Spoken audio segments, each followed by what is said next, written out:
The Shadow over Harlow. When I received the letter from my cousin Jonathan, the envelope itself felt wrong, the paper strangely cold, as if it had soaked up night. The ink bled along the fibers, forming words that trembled on the verge of vanishing. "Don't come to Harlow. I've awakened what slept beneath." I tried to laugh it off, but every time I looked away, I pictured his fragile handwriting shaking across the page. Jonathan's house stood on a lonely hill near the woods. I had visited only once as a child, yet the memory of its crooked silhouette still haunted my dreams. 10 years had passed since we spoke, and in those years Jonathan had grown quiet, almost forgotten. But as I traced the stain on the page, dried, rust-dark, smelling faintly of ocean salt, I knew I would go. Curiosity and dread share the same heartbeat, and mine was already counting the miles to Harlow. Harlow looked less like a village and more like a bruise on the land. Houses sagging, windows boarded, streets drowning in weeds. Those few who still lived there avoided each other as if conversation itself might wake something. At the tavern, a single lantern smoked above warped beams. An old man fixed his eyes on the counter, refusing to meet mine. "He opened the basement," he rasped. "That's where it started. You won't find the house unless it finds you." Dawn cracked open the sky, and I climbed the hill. There it stood, Jonathan's mansion, shutters rattling against a wind I didn't feel.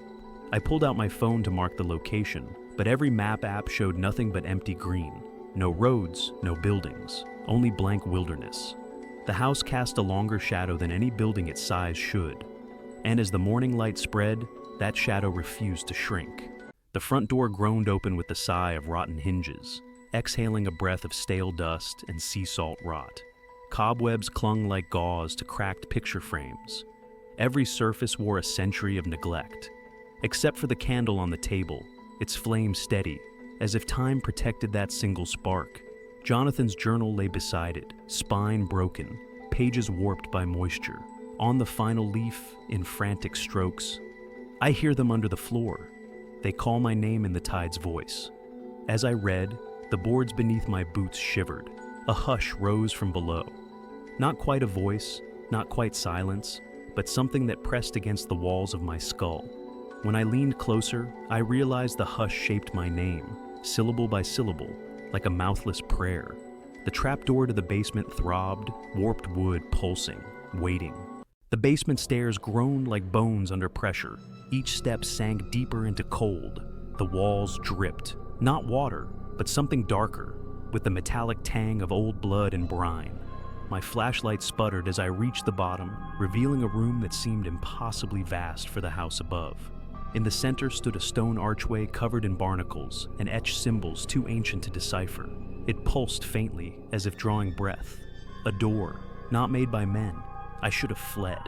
Every instinct screamed, but my hand moved before I could think. I wiped dust from the symbol closest to me. The room answered in whispers. They didn't come from behind the door, but from the air itself, from inside my own skull. They knew I had come, and they were pleased. I awoke on the floor, the journal beneath me. My fingers burned. I turned my palm upward, a symbol now seared into the skin, matching one from the archway. I hadn't carved it. It had chosen me. The house was no longer silent. Floorboards groaned in rhythm, as if echoing some buried heartbeat. Outside, the woods pressed closer, trees bending toward the house like listeners. When I touched the mark, whispers bloomed behind my eyes. Images of cities beneath oceans, skies choked with black stars, and a throne made of eyes. Jonathan's voice returned, or what was left of it. It opens when the stars forget their names. Among Jonathan's clutter, I found old star charts scrawled over with erratic lines and strange runes. One chart was circled in red, a constellation that doesn't exist, not in any sane sky. Beneath it, he wrote, "They call it Enthal Ur. It points the way." The same shape appeared in the journal, scratched in margins and dreams. That night, I watched the sky. Clouds peeled back like curtains, and for a moment I saw it, the constellation twisting in slow, impossible geometry. When I looked back at the house, every window was glowing from within, but I had left no lights on. Midnight brought a slow, dragging sound overhead. footsteps too heavy for the rotten floor. Dust fell from the ceiling in lazy spirals. I climbed the stairs, heart pounding. The upper floor had always been locked. Now, the door stood open. Inside were dozens of mirrors, all covered in veils. One veil had fallen.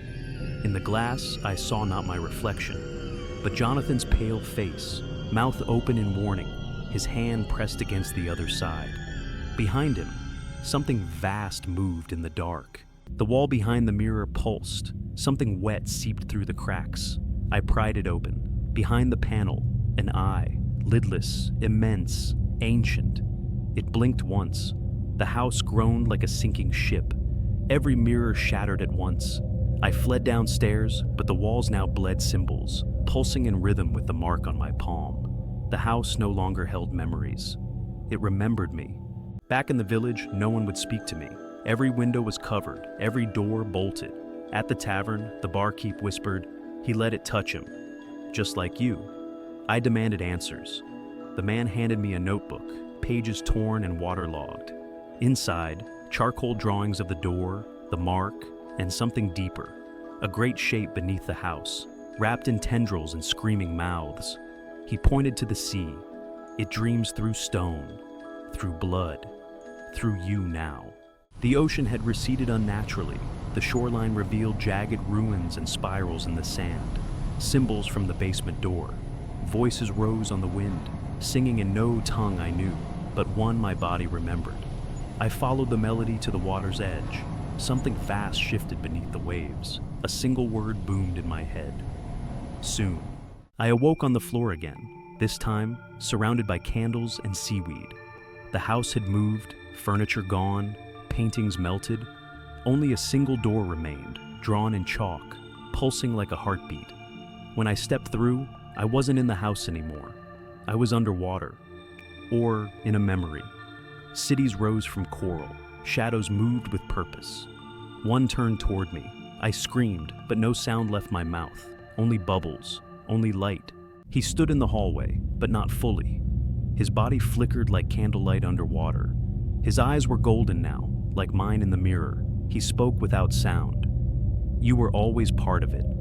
He handed me his final page. It read, "If it takes root, it blooms." And then he crumbled into dust and salt. I dug where the house had first cracked, beneath the stairs. Earth fell away like ash. Something pulsed beneath, tangled and alive. Not roots, but veins. They beat in rhythm with my mark. I touched one. A vision flooded me.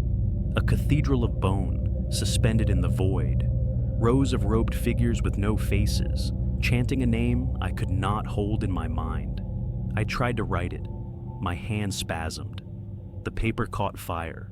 That night, I lit a candle in the root cellar. The flame danced and stilled.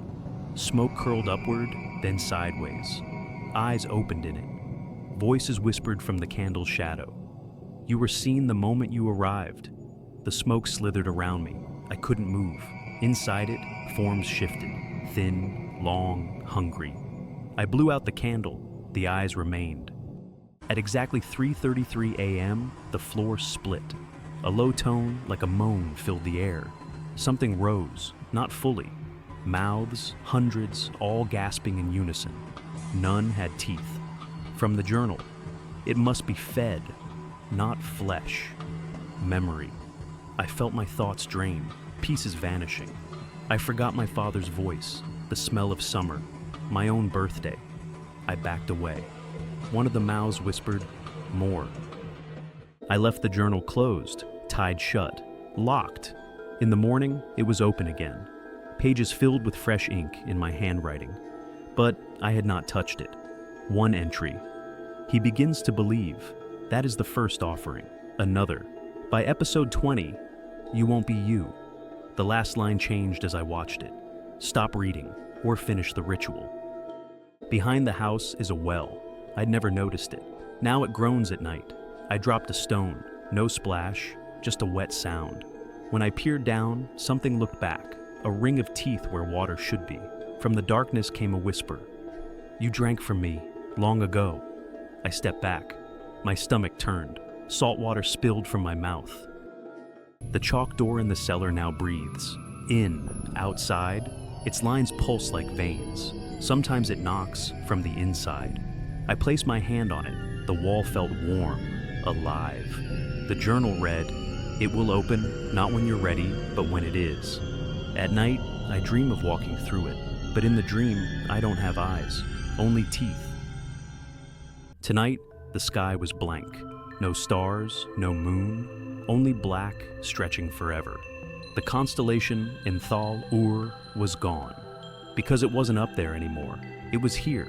I heard it above the roof, crawling, scraping, clicking, breathing. The wall stretched upward toward it, and the house whispered, "Almost. I am the final offering." The door opened at 3:33. I stepped through. The house folded inward like paper burning. The stars blinked out. Inside the space beyond, Jonathan waited. Or what was left of him. He was part of it now, and so was I. The last line of the journal wrote itself. The story ends when the reader is gone.